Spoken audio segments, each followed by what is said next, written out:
baiano do Gravatá, da Ladeira da Independência, nasci em Salvador há 51 anos, 52 anos agora, e me criei no Tororó. Foi minha primeira experiência de escutar a música da Bahia, porque eu morava perto das quadras, onde já tinha uma parte, já o carnaval mais intenso que tinha na Bahia era do Tororó, que a gente ficava observando os grupos descer, subir ali, né, na Rua Amparo do Tororó, e essa foi a minha primeira a infância, foi isso aí, né, eu fui criado aí, e depois fui para Orla e não saí mais, quer dizer, em Salvador, a minha vivência foi só nesses dois lugares, né, no centro de Salvador e lá.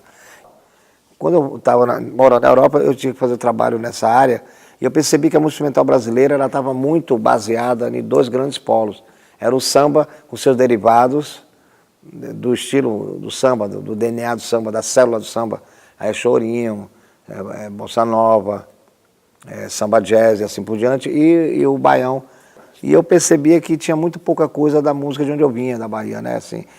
E eu comecei a fazer alguns esboços de músicas aí. Eu vinha para a Bahia de férias, aí o meu interesse ficou cada vez maior em pesquisar, né? Então eu vinha, ficava com os percussionistas, escrevia, sistematizava, aí voltava para a Europa para fazer essas músicas. Então a Rompilés surgiu agora, mas é de um desejo antigo que eu tinha já de juntar esses dois mundos, que é o mundo da música instrumental, do improviso, do jazz, com a música rítmica da Bahia. Na realidade, o fundamental é como transferir esses ritmos para os instrumentos convencionais. Essa é a minha ideia. Eu não sabia como ia fazer. Então a Rompilés ela não foi concebida como orquestra no seu início, mas é a ideia de como fazer a transcrição dessas claves, né? A maior dificuldade de administrar uma orquestra desse tamanho, nessa magnitude assim, é conciliar as agendas de músico profissional, porque eu tive que trabalhar com os músicos que tinham no mercado, e é difícil você ter uma oferta de tanto músico que já tem experiência em tocar em orquestra, com improvisação, que junta esses quesitos todos, né? Foi quando eu tive a ideia de aumentar os substitutos, cada um tinha um ou dois substitutos, então ficamos com um número melhor e depois criamos um projeto para novos músicos, assim, como se fosse uma espécie de divisão de base, e que folgou muito, então, que esses músicos chegaram, a gente podia contar com eles também, eram músicos bem competentes. A nossa gravadora, Biscoito Fino, ela simplesmente distribui o disco nos prêmios, normalmente, em condições iguais a qualquer outra pessoa, né? Eu gosto de frisar que o Prêmio Bravo foi bom, inclusive para a música instrumental, porque quando um grupo de música instrumental vai para uma final de uma categoria aberta, em condições iguais com cantores, isso é uma novidade. A gente sabe, a música instrumental sempre foi o patinho feio da indústria fonográfica, as pessoas não viam. E eu acho que o Rompilés, de certa maneira, rompeu alguns paradigmas nisso, mas não era a intenção, não. A gente fez a Rompilés justamente para defender uma ideia. A Rompilés não surgiu para ser uma banda de entretenimento ou para viajar, nada disso. Era defender uma ideia de que a música rítmica da Bahia é estruturada e é bem organizada.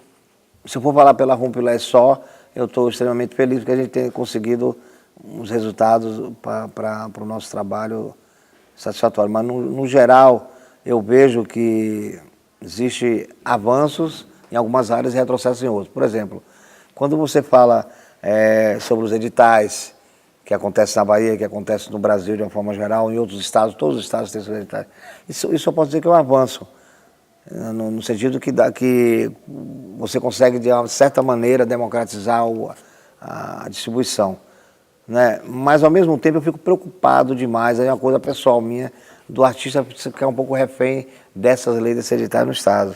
Me preocupa porque eu sou de uma geração, eu tenho mais de 30 anos de música, que a gente se virava e criava as condições para que o trabalho andasse. O meu medo é o comodismo, das pessoas simplesmente ficarem mais vidradas em ganhar um edital do que realmente fazer uma obra criativa. Particularmente, se eu fosse falar só pela Rompilés, eu não estaria preocupado, mas eu não consigo pensar assim. Eu acho que, como eu não funciono sozinho, ninguém funciona, preciso da orquestra, a orquestra precisa das pessoas, precisa da cidade, precisa dos músicos, a gente tem. E eu acredito que o momento que o planeta está atravessando, cada vez mais a arte é feita com colaboração. Acho que o gênio individual já teve sua fase aí. O grande individual, o trabalho, os gênios têm que distribuir a sua genialidade e fazer trabalhos coletivos. Eu acredito na coletividade cada vez mais, porque nós somos um mundo que estão precisando das pessoas darem a mão e se cuidar. Nós temos que cuidar da pessoa que está do lado da gente, aí ela cuida da gente e assim vice-versa. Eu acho que nós estamos caminhando para um processo de cada vez mais coletivizar a produção artística. E eu acho que isso aí, os processos no Estado de incentivo tem que passar por um pensamento nessa direção também.